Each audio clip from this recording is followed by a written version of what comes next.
My brother-in-law was offended and ruined my parents' barbecue because I suggested helping him find a job. But what he gets in prison is the most dangerous. Last weekend, we had our monthly family barbecue. These gatherings started after my father had a heart attack last year, and we were all very scared. It's like a way for us to make sure we spend the time we have left together as a family. Henry, 31, my half-sister Marin's husband, 28, usually didn't attend these meetings, always with the excuse of having job interviews, but this time he showed up. From the moment they arrived, I could tell something was wrong. Marin looked absolutely exhausted. Marin works as a nurse and was wearing her wrinkled uniform, as if she had just finished a shift. Henry followed her around, glued to his phone, hardly greeting anyone.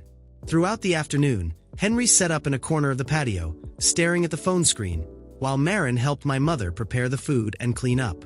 I watched my sister move between the kitchen and the backyard, glancing at Henry every few minutes. When she went inside to grab more drinks, I followed her to see if she was okay. The moment we were alone in the kitchen, Marin told me everything. She threw herself against the counter to tell me what was going on, crying heavily. They were 3 months behind on rent, and Henry had promised to look for a job, but she found out he hadn't sent a single job application in weeks. She had been working double shifts at the hospital, sometimes up to 16 hours straight, and came home to find dishes piled up in the sink, laundry to do, and Henry sleeping on the couch with his gaming headphones still on. Basically, he wasn't doing anything to help. The worst part was that he was hiding all of this from everyone. She begged me not to tell our parents, especially my father, as she was worried the stress would affect his heart. She felt ashamed because she thought it was all her fault. She kept saying that if she could work a few more shifts, do overtime during the holidays, maybe they could pay the bills. I wanted to help them, but not with money, through work. I had a friend named Troy who ran a successful construction company. He was always looking for reliable workers and paid well, starting at $15 per hour, with full benefits after 90 days. They even offered training for people without experience. I thought that if I could get Henry to consider it, their problems would disappear. I found Henry alone in the backyard, still glued to his phone. I tried to bring up the topic, asking how the job search was going. He gave me his usual vague answers about having some possibilities, waiting to hear back from a few companies. When I mentioned Troy's company and the job opportunity, Henry's attitude completely changed. To him, it wasn't a serious job because that's where all the people who had no education or means to do anything else went. I told him it was an honest job, helping to pay the bills and put food on the table. That's when Henry completely lost control. He got up from the chair, came up to my face, and started yelling about how I had no right to meddle in his life. He thought I was just saying all those things to humiliate him in front of the family because he thought I was good enough for going to college. The fact that I went to community college and worked to pay for my studies apparently didn't matter. Marin ran out when she heard the yelling. I expected her to see how irrational Henry was being, but she started yelling that I didn't know what they were going through, that Henry was doing his best, and that I was just trying to make him feel worse about himself. It was like she had completely forgotten our conversation in the kitchen just hours earlier. Henry stormed off to his car, and Marin followed him crying. The barbecue ended abruptly. My parents called me aside and scolded me for getting involved in matters that weren't my business. I really ruined everything here. I should have kept quiet and watched my half-sister continue suffering in silence. Honestly, I don't know what to think anymore. My mom said Henry was a little sensitive about his unemployment, that these things take time. My dad revealed that Marin had told them that Henry was working with a career consultant and had some promising opportunities on the horizon. This was new to me and completely contradicted what Marin had told me in the kitchen. I never thought a simple weekend family barbecue could go so wrong. It's been 3 days since then, as I write this post. I still feel bad thinking about everything that happened. Before I continue writing, let me give you some context about my relationship with my half-sister from the beginning. Marin came into my life when our parents got married. I was 12, and she was 8. My father basically raised me alone since my mother passed away when I was 5, and Marin's mother had divorced her father when she was just a baby. We bonded quickly, probably because we both knew what it was like to have missing pieces in our family puzzle. Our relationship was always good. We didn't seem like half-siblings, but like siblings who got along well. 5 years ago, Maren met Henry during her final year in nursing school. He worked in pharmaceutical sales, at that time making a good salary, and seemed to have everything in order. They dated for 6 months before getting married in a small ceremony. I remember having some doubts about how quickly they did it, but Maren was so happy and confident that she knew what she was doing. Henry was charming, could make anyone laugh, and seemed to adore my sister. He would bring her lunch to school, help her study for nursing exams, and even volunteered at hospital events she organized. Our parents were delighted with Maren's choice. The first year of marriage went smoothly. Maren graduated and started working as a nurse at the local hospital, while Henry continued with his sales job. They bought a small condo, adopted a cat, and seemed to have everything under control. But things started to fall apart about 2 years ago when Henry lost his job. He said the company was restructuring and that his whole department had been laid off. At the time, it seemed reasonable. These things happen, and Henry had always been a hard worker. Maren looked for ways to ensure their finances weren't too affected, picking up extra shifts at the hospital to cover the expenses while Henry searched for work. She kept saying it was temporary, that Henry had great experience and would find something soon, but weeks turned into months, and Henry remained unemployed. His excuses became more elaborate. There was always a reason he couldn't get a job, even when one had been offered to him. Meanwhile, Maren started working 60-hour weeks or more. About a year into Henry's unemployment, I started noticing changes in my sister. She lost weight, and the dark circles under her eyes became a permanent feature on her face. She stopped coming to our weekly family dinners, always with an excuse. She was covering someone's shift, she was too tired, or Henry had a job interview the next day and needed her support.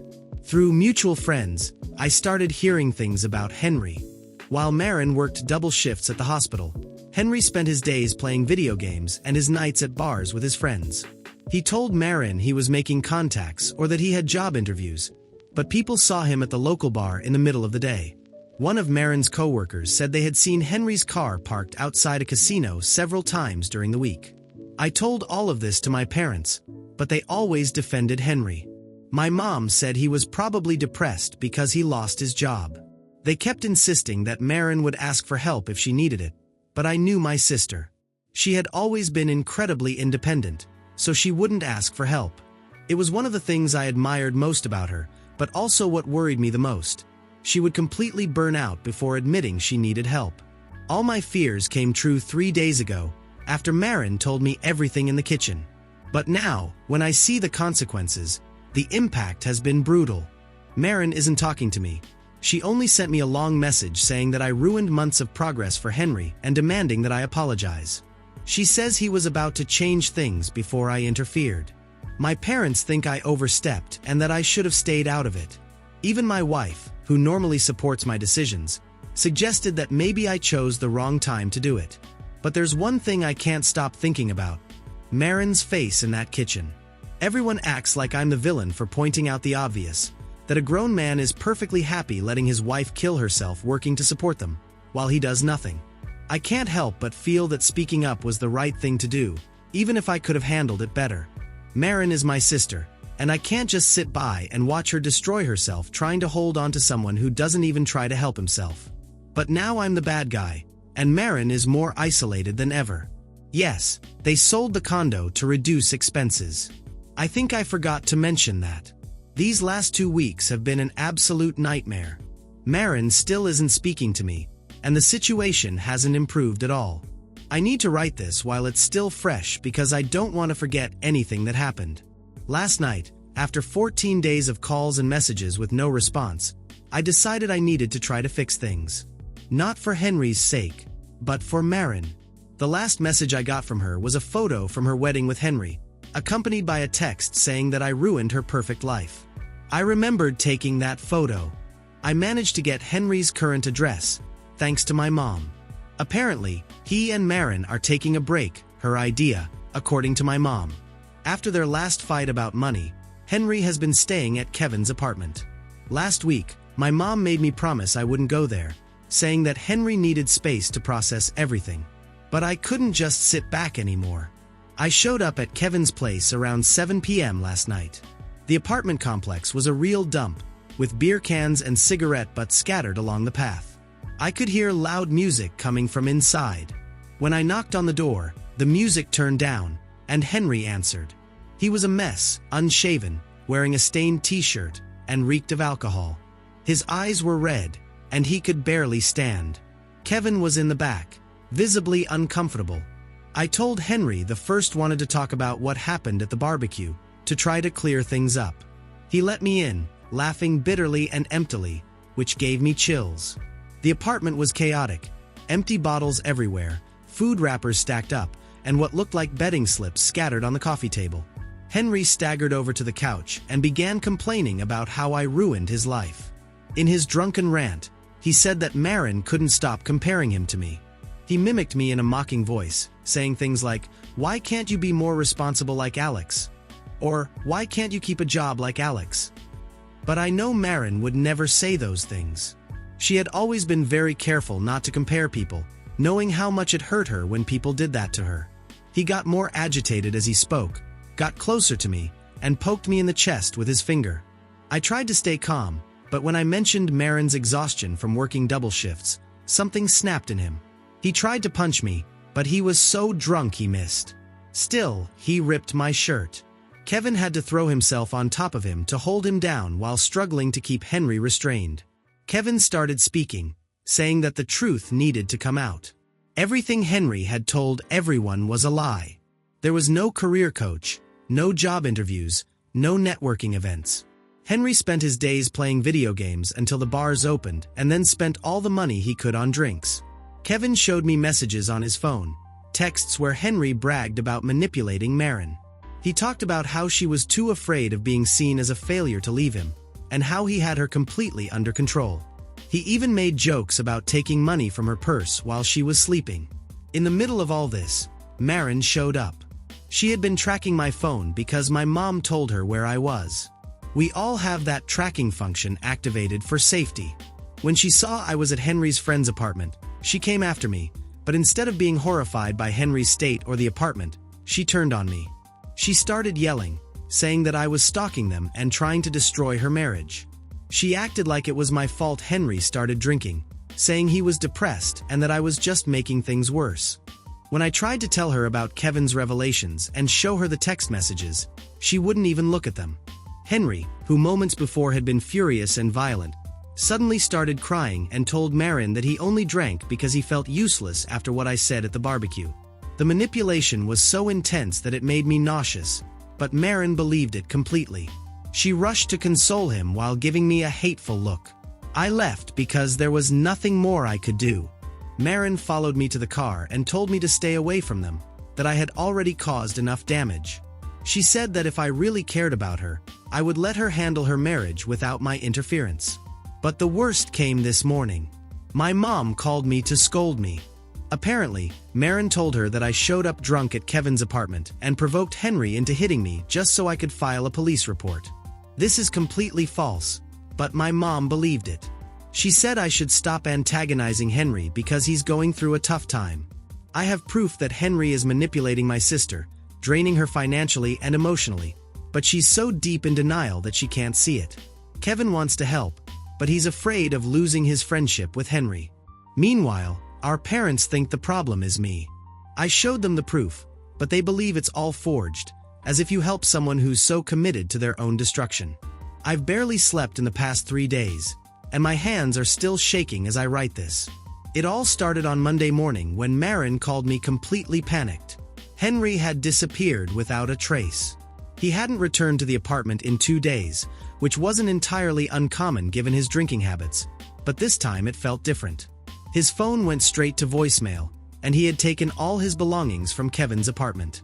The final sign was that Henry had sold his Xbox, along with all his digital games, worth over $800. I immediately tried calling Marin, putting aside our recent issues because I was genuinely concerned Henry might do something stupid. She picked up on the first ring. She had been trying to locate him since Saturday night when he hadn't come home for dinner. After going back to square one, she thought he was just having fun at a bar, but then noticed money was missing from her wallet, and her credit card was maxed out with charges she didn't recognize. We spent the next 24 hours in a frantic search. Marin and I went to all the bars, casinos, and game rooms that Henry frequented. We called hospitals, contacted his other friends, and even reached out to his divorced parents in Ohio.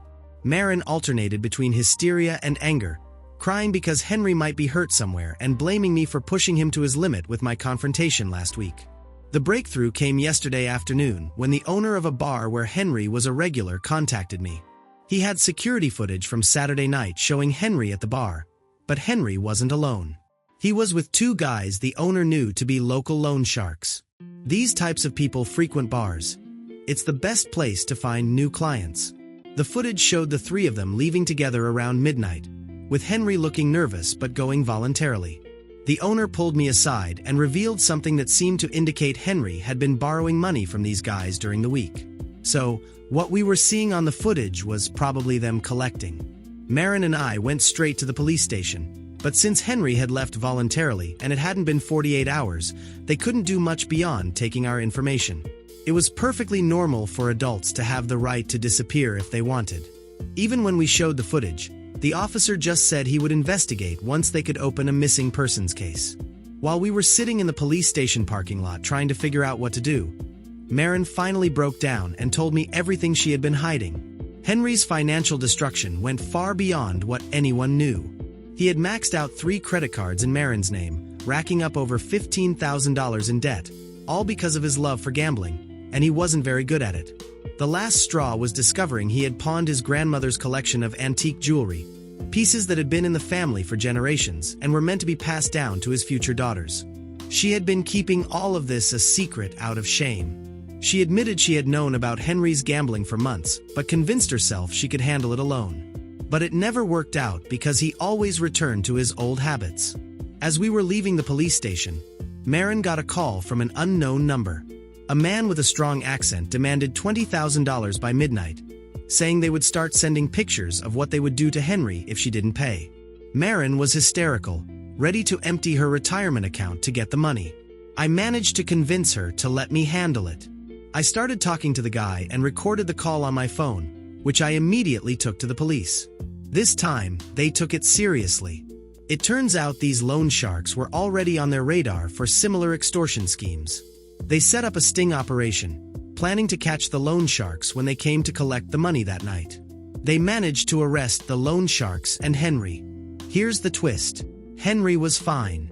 I think he hadn't been kidnapped or held against his will. He had been hiding out at the loan sharks' apartment, thinking he could pay off his debt by helping them. The loan sharks were arrested for extortion, but Henry was released because he claimed he had been coerced into helping them. Marin continues to blame me for all of this. She keeps saying that if I hadn't confronted Henry at the barbecue and later at Kevin's house, none of this would have happened. She says I pushed him to despair by damaging his self-esteem. Our parents are finally starting to see the reality of the situation, but they still insist that I should have handled things differently from the start. I don't know which is worse. Watching my sister continue to make excuses for someone who is actively destroying her life, or knowing that Henry is still free, ready to keep manipulating and lying to everyone around him. Everything I thought I understood about this situation was completely turned upside down yesterday morning. Vera, one of Marin's closest friends from the hospital, whom I also know, though not as closely, showed up at my door unannounced. She said she could no longer stay quiet about what she knew because she understood what was affecting me, even though Marin had sworn her to secrecy. Vera and I sat at my kitchen table for almost 3 hours while she told me the truth. According to her, Marin had been planning her escape from Henry long before the barbecue incident. She had been documenting everything meticulously, taking pictures of unpaid bills, saving screenshots of her bank accounts with mysterious withdrawals, and keeping track of dates and amounts of money that disappeared from her wallet. She even had a folder of text messages where Henry admitted to taking money without asking and promised to pay it back. Marin had been building her case carefully, secretly consulting a divorce lawyer. 2 months before the barbecue, Marin opened a separate bank account at a different bank and started transferring small amounts of money into that account, carefully avoiding alerting him. Vera showed me text messages from Marin from 3 months ago, talking about her strategy to leave the relationship. I also saw a photo Vera had taken of a notebook where Marin was tracking Henry's lies. There were pages and pages of documented falsehoods, fake job interviews that never happened, non-existent networking events, and courses Henry claimed to be taking but never enrolled in. Maren had checked everything, calling companies to confirm interview times and checking course registration dates. I have to say, she was gathering a lot of evidence for a divorce case.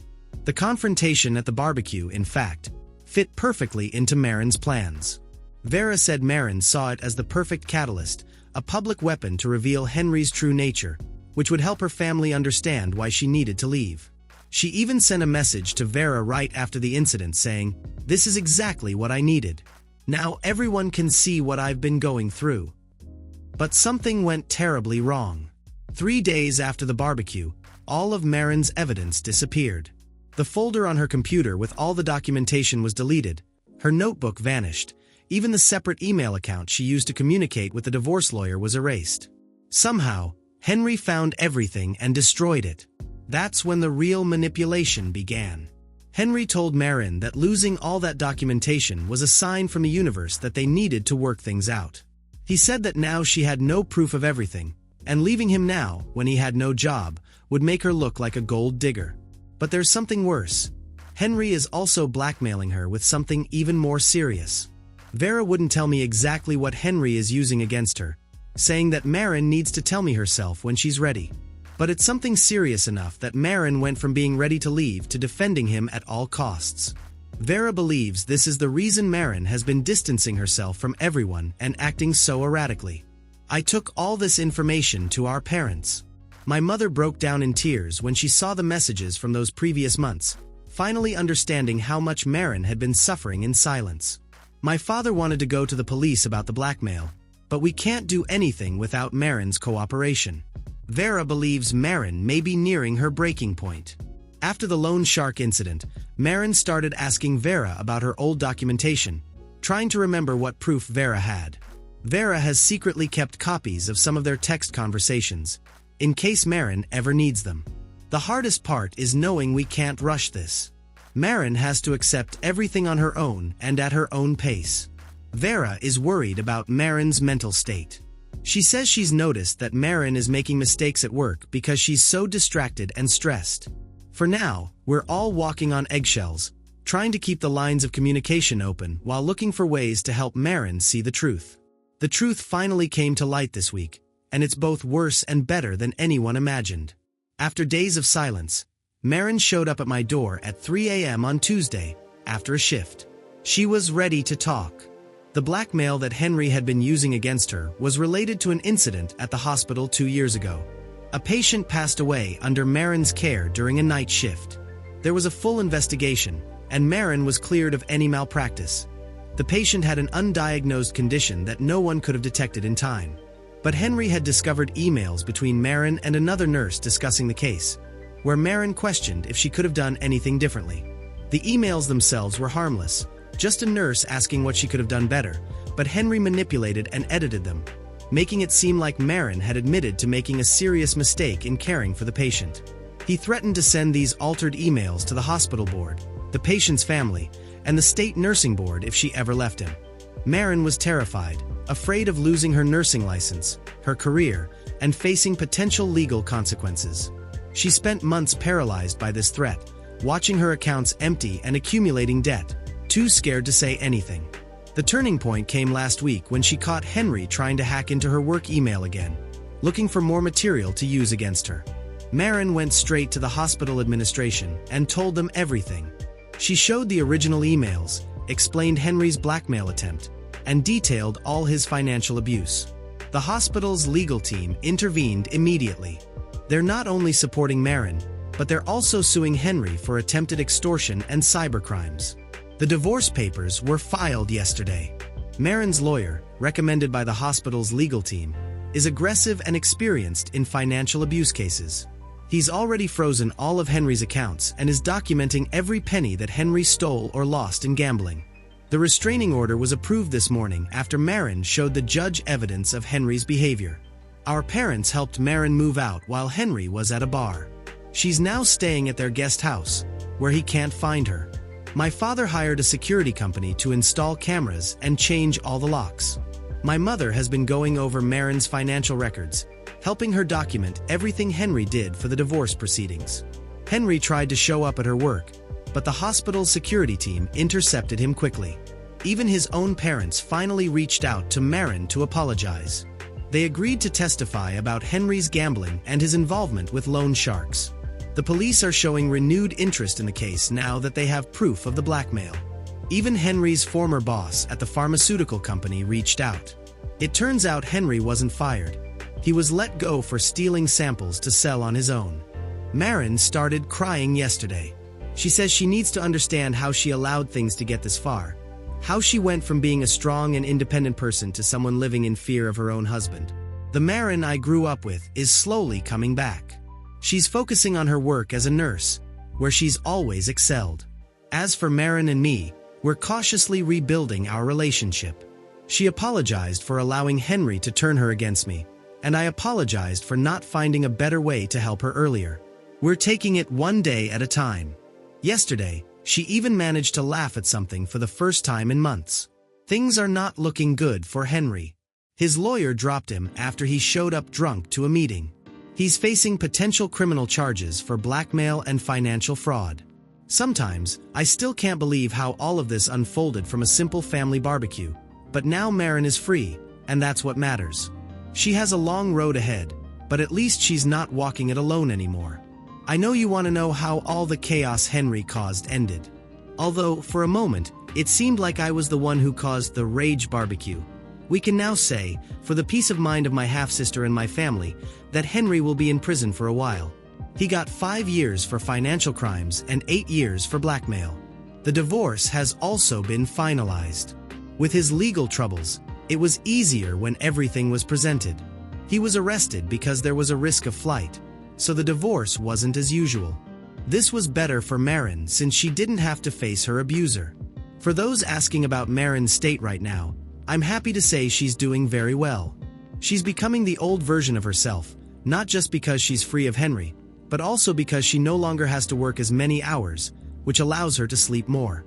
Sleeping better always helps with recovery.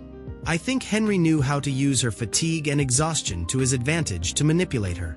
This is something often used in interrogation techniques to break people's will. Fortunately, Maren had people who cared about her, and that pulled her out of that dark place.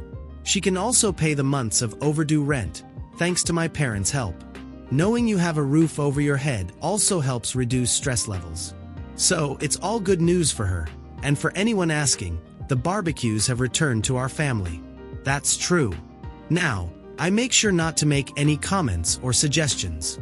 I don't want to get caught up in any new drama, although, in this case, the drama helped Maren, so I don't see it as entirely negative. At least I got an apology from my parents and my sister for everything that happened. I have an update on Henry. I've been struggling with the idea of whether or not to tell you. I'm here, so you already know my decision, but I had my doubts because of the impact of what happened to him. He had an accident while performing a task in prison. Some prisoners have different activities to occupy their days, and in his case, he chose to work in the kitchen. But one of his sleeves got caught in one of the machines, and that machine took his arm with it. They managed to stop it before it got worse, but the arm was so damaged that it had to be amputated to save his life. Now you see why I had doubts about sharing this update, since it doesn't affect us directly, but at the same time, Henry was part of my posts. You'll tell me if I did well in sharing this or not.